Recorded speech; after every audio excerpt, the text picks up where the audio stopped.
Hello. Good afternoon. Oh, hello. Not too sure what day of the week it is, what time of the week it is. So this is episode 2 of our Honest reviews of the parks from our European road trip. So the last episode we talked about Efteling, which and we how much we absolutely love love. Efteling. This time we're going to be talking about Phantasialand. Yeah. So Phantasialand is near Cologne in No, Germany. near Cologne in Germany. Yeah, it's a very, very different theme park to what we've been to. Yes. And I don't really know how to compare it to anything, really. I don't think we need to compare it to anything. So let's start from arrival. So it's a bit confusing, Phantasialand, in that there's, I think it's 3 entrances into the park. Yeah, so it's almost like on the edge of the town. Now, I did do a bit of digging. It was an old sort of like coal mine. Yes. So, but yeah, so it's on the edge of a town. So you feel like you're driving into a town when you drive Yes. to the park. Yeah. And then we went sort of like underneath an underpass and got into a car park around the back of the park somewhere. Yeah. We had to pay, was it £8? It wasn't very much. It was €8, sorry, for parking. So yeah, it wasn't very much. It wasn't £15 or €30, however Have you much. seen what they've been charging at Universal recently? Yeah, $35, $40 at Universal. Yeah, it was €8 for parking and short walk to the park entrance. Well, so I think there's 2 main car parks who have both got a different entrance into the park. Now it's just a bit of a weird way of getting into the park because you don't feel like you're going into an entrance, I thought. No, you felt like it sort of slipped into a back entrance basically. But Yeah. I suspect it does help them sort of spread the crowds around in the Oh, morning. absolutely. And I think the main entrance, which is the Germany entrance, is just sort of one that you would walk into. There's no car park Yeah, there. I think there was some coaches dropping off there. There was like a coach drop off, and Yeah. I'm assuming public transport as well probably dropped off at that main entrance in the Berlin, Germany sort of park entrance area. Yeah. And then the other 2 car parks had their own. So we went into, was it the Mystery, which was essentially by the river rapids. Which was great because it meant that we could go straight on Taran.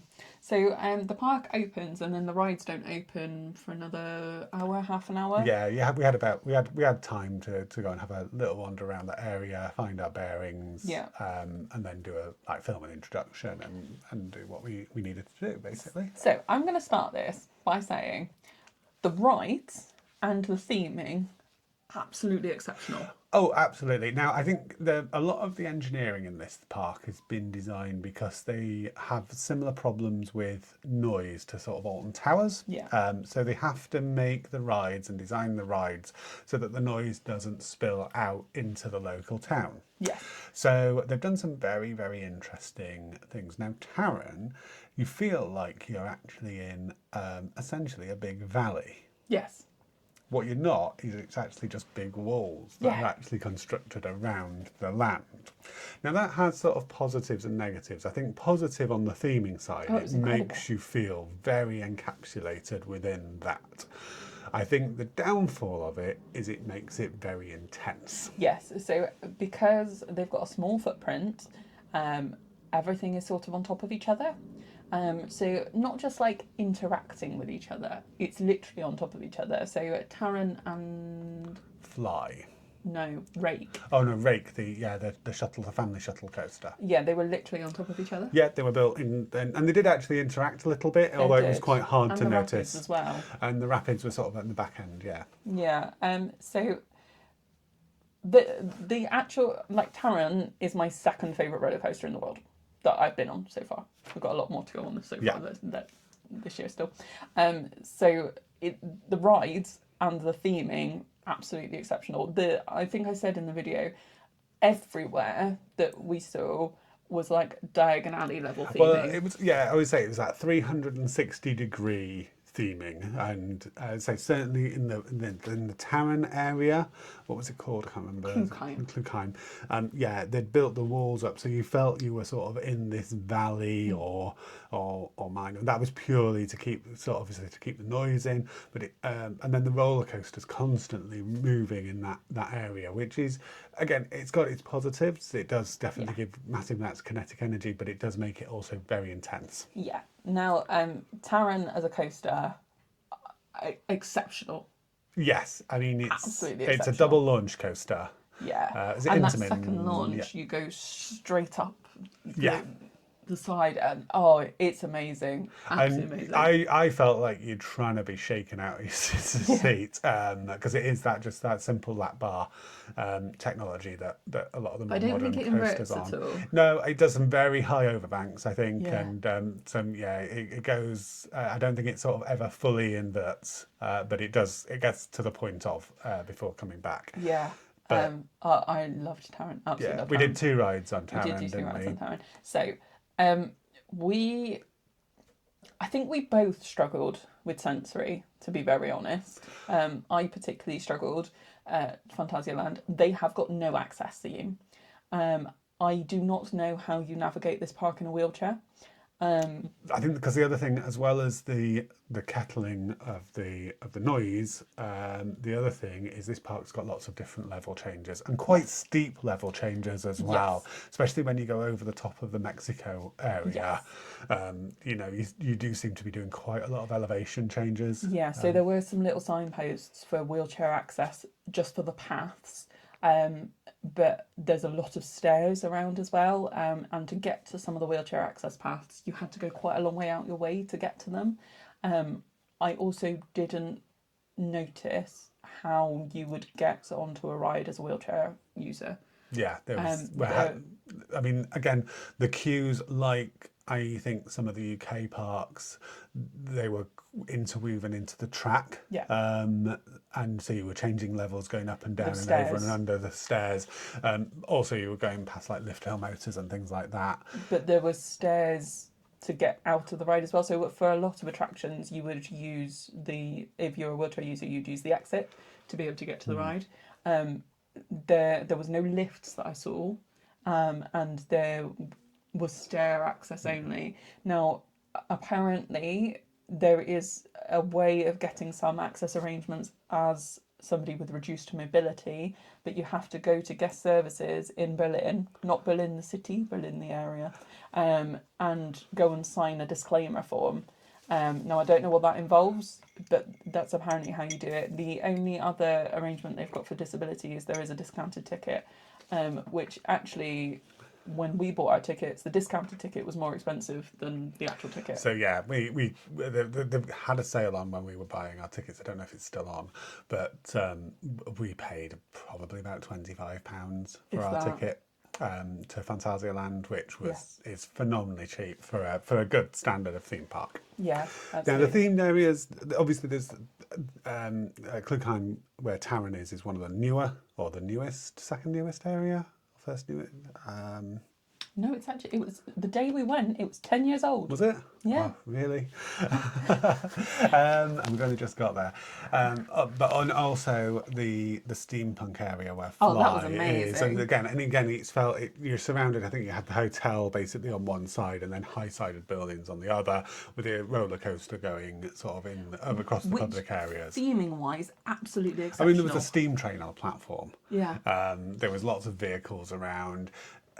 But what it sort of did lack in, what we enjoyed about F.L.Y, about it being open and parkland and peaceful, is not Phantasialand. Even finding somewhere to sit, there weren't that many benches around. I think also it wasn't helped by the fact that actually our trip to Phantasialand, it was the start of the school holidays. There was school trips. Well, I don't know if there's school trips or group trips, but there was certainly a lot of essentially teenage young groups who not less sort of aware of personal space, and it was busy. It was very busy. It was humid. It was hot. I would like to go back on a cooler day with less people. But apparently, because I think I put something on about that before, apparently it's always busy. Yeah. Because they keep selling the tickets so cheap. And I just don't understand the business model on selling cheap tickets if you're not trying to push all the other things. Because No, so that was really weird. So their app, compared to the F.L.Y app, fantastic, one of my favourite apps. The Phantasialand app was awful. It needs a lot of updating. So I assumed that you bought the quick queue on the app. Quick queue is actually quite difficult to buy. I don't understand why you would do a quick queue system and then make you have to go to guest services in Berlin, which is fine if you're going through the main entrance, but most people aren't if they're driving. Buy a paper ticket and then have to try to find the quick queue entrance. So another thing, one of the things I found that sort of differed Phantasialand from some of the other parks is there didn't seem to be a lot of cast members or team members in the public areas. No. So at the start, I like a park that has a greeter on the ride. Yep. I think it helps if you've got any questions, if you've got any accessibility, if there's a test seat. All of those sorts of questions can be fended off by the greeter, but they also stop any issues before they get in the queue, essentially. But a lot of the time, like you were going into the queue and you didn't see anybody until you literally got to the load station. I think to try and find the quick queue for Black Mamba, we just walked round in circles. We just went, oh, let's just go down the exit. Yeah. And then we found it. And for Colorado Adventure, the mine train coaster, we never found it. We didn't find it. So we had a quick queue for it. So we went on it, and then because it was only a 15-minute wait, and then we went, oh, there it is. It was by the exit. So we just got off, turned around. Well, they had like a holding pen for quick queue customers in at the exit of the station, so we just went and got in there. But it wasn't particularly well signposted. No. And I think as amazing as the themed areas are in Phantasialand, and the attractions, are, you know, and it's a thrill park. It's very much different to an F.L.Y. and very much different to Disneyland Paris or somewhere like that.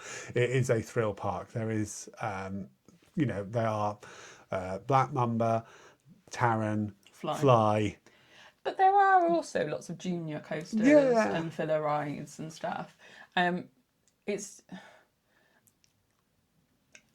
I struggled with Phantasialand because of my sensory issues. It was just all too much in too small a space. It was very, very loud because of teenagers mostly, which is fine. They're having a great time. That's what they're there to do. But because there was no access arrangements and it was difficult to use quick queue. I think also it was hot and humid. It was hot and humid. And there was nowhere to sit down. And there was nowhere to sit down. I think it's one of those, I can go and I really enjoyed the attractions, but the rest of the park was quite difficult to enjoy your time. And I was struggling to find a vibe. So in the F.L.Y. area, whilst the theming was absolutely incredible, it was all very steampunk, really, really highly detailed. There wasn't a vibe in there. It had a very intense music track loop playing. They had the roller coaster going around all the time that was quite loud. There was very little place to sit down because we did actually sit and have a sandwich there.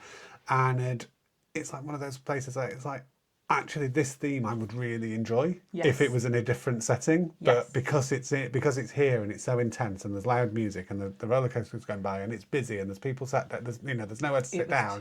It's just not.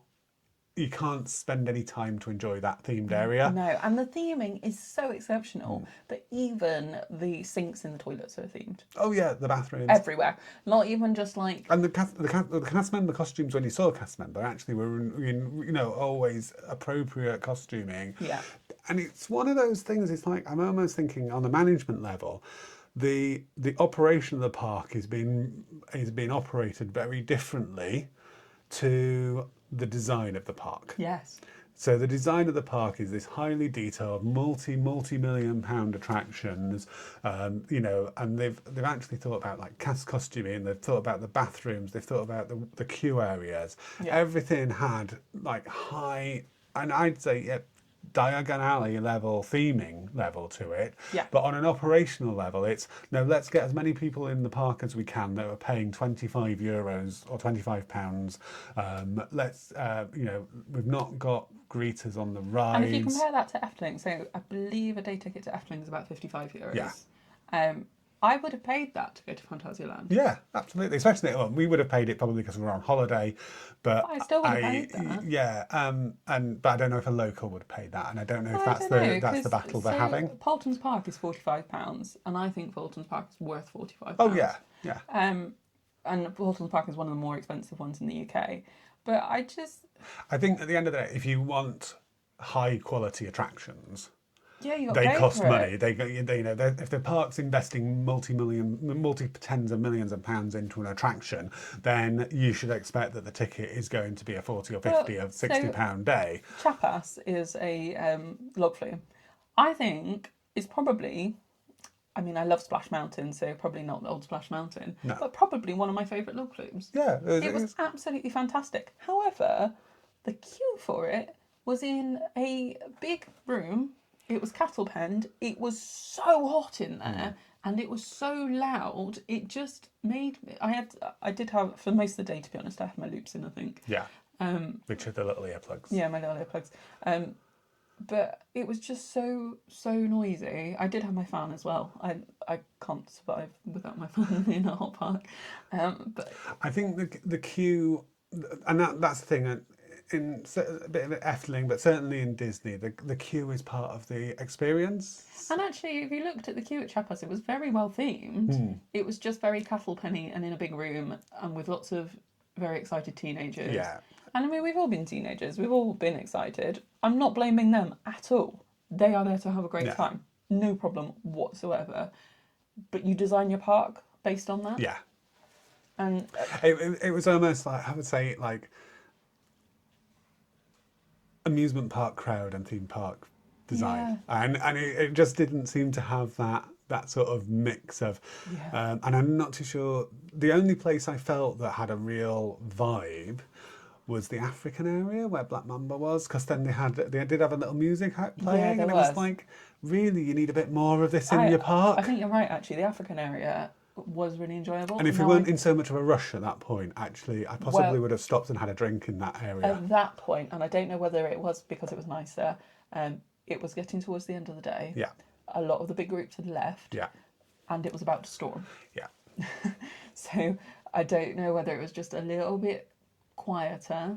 Possibly. I think it had the potential to have. There was so much potential. I think that's what I thought about Phantasialand. It's like you've spent so much on the attractions, you've spent so much on the scenery, you've spent so much on this.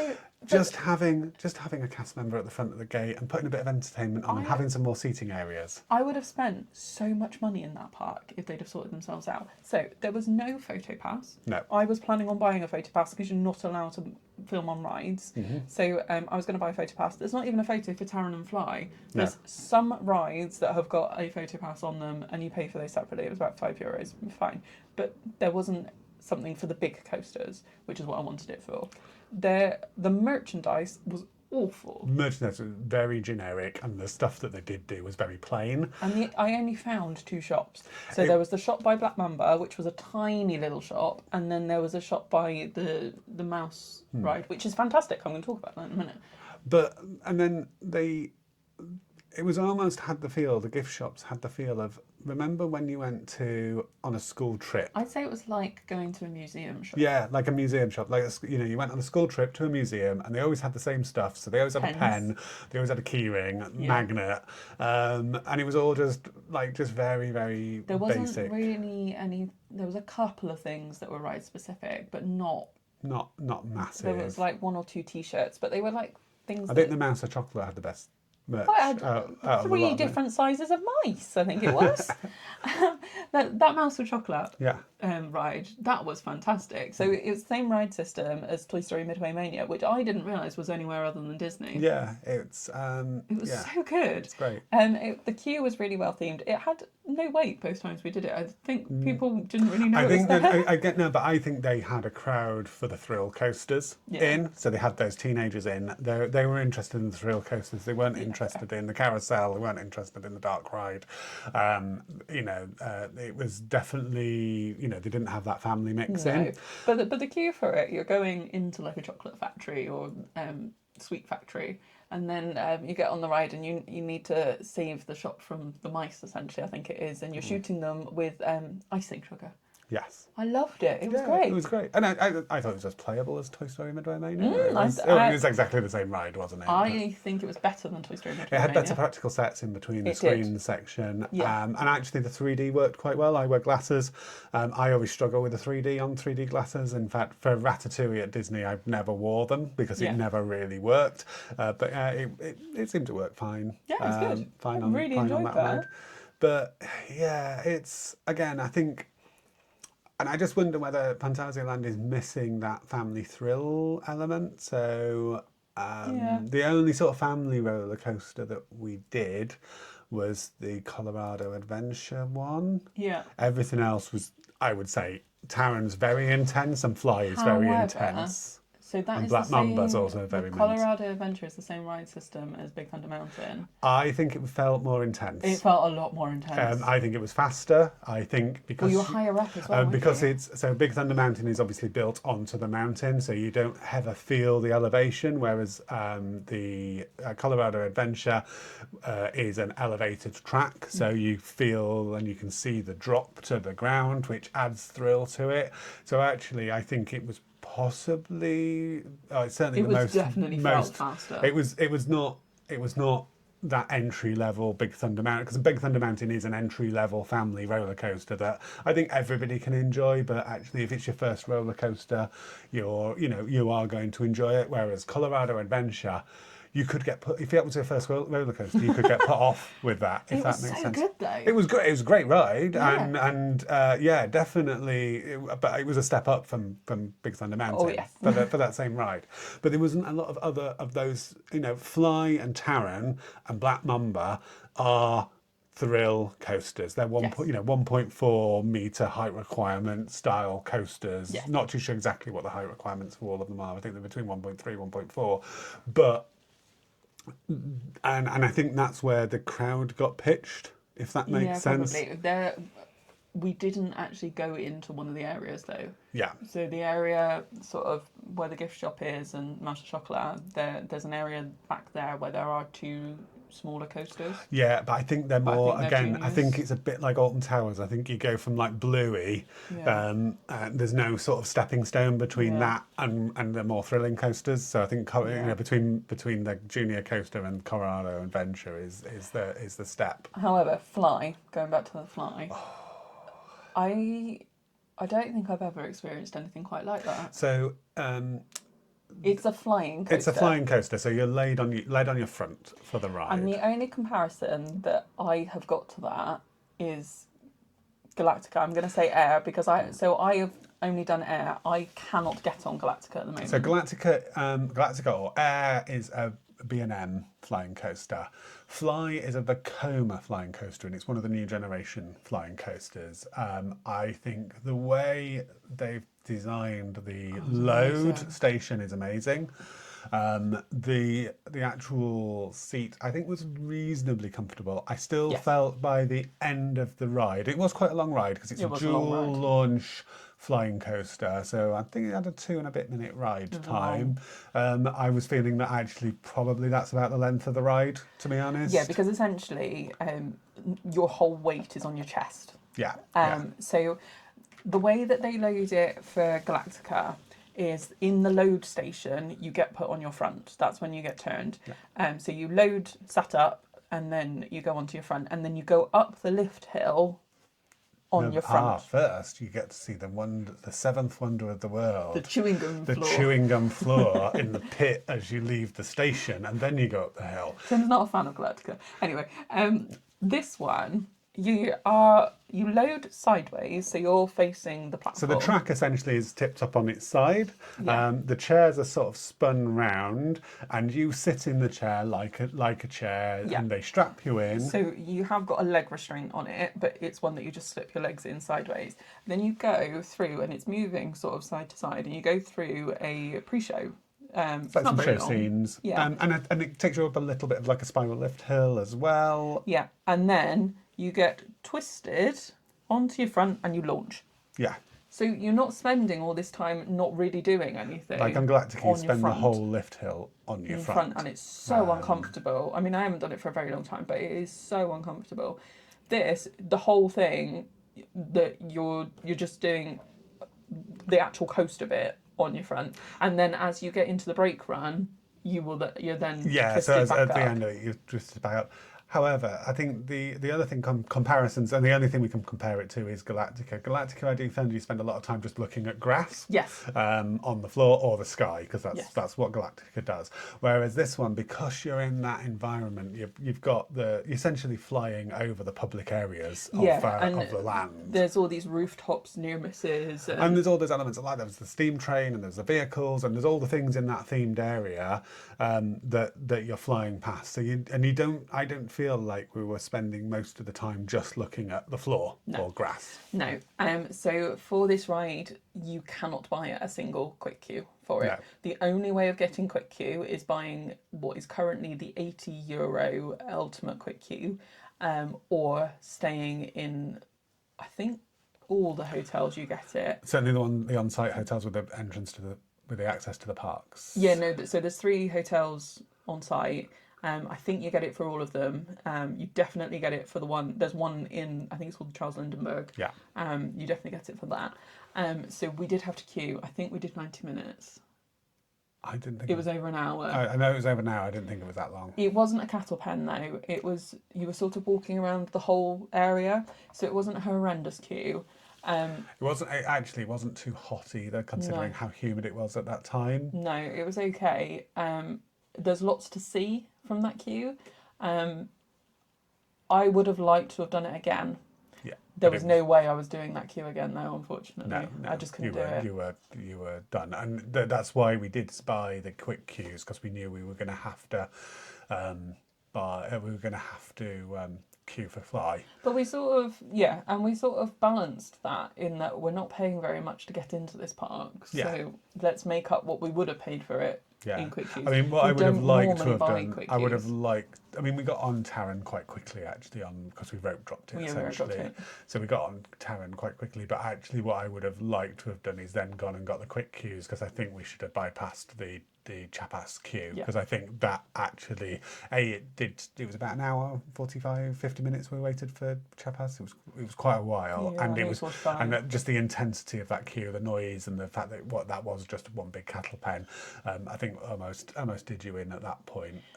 So I think if you could remove the heat, which that was just the day that we were on, reduce the noise, I think they need to charge more. I think if you want to go to Phantasialand, bear in mind if you're watching this, you're probably going to be travelling from the UK or some distance. You're not going to be a local at that park, so it's probably not a park. I think make it a one-day park. Yeah. Get on your first ride of the day. Mm-hmm. And then go and buy your quick queues, and just buy the quick queues for the things that you want to do, and especially. So we costed it, and actually for everything that we wanted to do, it was cheaper, a lot cheaper than €80. I think we probably spent €30 each on quick queues. Well, I think, say, for example, if you park in the car park we did, and you can pre-queue to Taran, we got on. It was like 20 minutes, wasn't it? I think we actually got on Taran after they had opened the queue. Yeah. So that was fine. And then what we probably should have done is just gone to guest services and just bought the quick queues. The ones I think Chapas, the log flume, and actually the Rapids we probably should have bought it for as well if it was available. Because they weren't actually that expensive, and it probably would have brought the total up to, with a ticket, to probably about £60, maybe £70 for the day. Each for the day. And obviously then you just know you got to queue for Fly. They need to sort out some sort of accessibility. I'm not necessarily saying that they need to be doing stuff for people like me, but I do not know how you navigate this park. I think just having more team members about, because the other thing is again with I don't think it's necessarily all the park's fault, because I think something it's the clientele, but it wasn't the cleanest park I've been to. There was litter around, the bins weren't emptied. There was people smoking in various places that they shouldn't do. Well, so Phantasialand, that's another thing. So Europa Park just banned it. Phantasialand, apart from in the queues themselves, you can smoke anywhere in the park.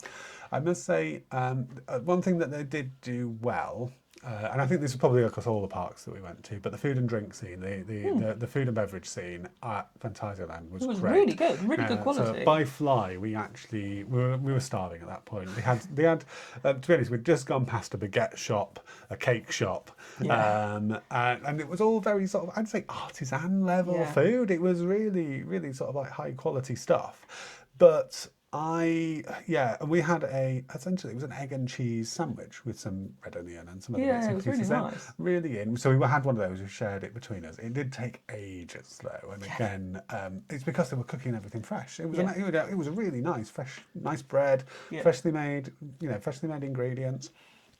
And once you got served, the service was really, really good, but it just was so slow. Yeah. I actually didn't see your typical burgers and chicken nuggets and stuff. There, because they did have some restaurants that obviously if you're staying in the hotel, I mean maybe next time we go we do fork out and we stay in one of the hotels and see if that's a different experience. So we prioritise staying at the hotels in Efteling and Europa Park. So maybe we do that next time. Because actually, the level of theming of the park, the hotel, if they're delivering that in the hotel, it should be an amazing experience. So I think next time we do need to go into the hotels or stay in a hotel. Yeah, I do want to go back to Phantasialand. It's not one that we're going to be going back to in the next couple of years, though. No, I think to be honest, there's so many theme parks around the world that we want to go to, and certainly there's a couple of parks new parks we've fallen in love with on this trip. However, Phantasialand, I just felt there was just not quite hitting the mark with it. Possibly suffering from that. We want to do really thrilling stuff like Alton Towers have done, and then not got the balance of the rides in the park, which has then meant they've got an odd crowd, which means then they're having to fill the park with cheap tickets to get the people who are interested in the thrill rides in. But great park, really. It is a great park. The designers are absolutely top notch, and they've definitely spent the money in this park. So I do hope they're sort of recouping that with their strategy. So Taron and F.L.Y are in my top 5 coasters. Yeah, and say as actual individual roller coasters, as individual attractions, they're in. But the whole package of the park, just unfortunately wasn't quite there. It was a little bit of a miss. Yeah. So for a more positive review, do you join us for the Efteling review, which was the previous one to this? Yeah. And then our next review is going to be of Europa Park, which is also in Germany. Yes, and is definitely a more positive review than this one. Yes. So we will see you soon. Bye. Bye-bye.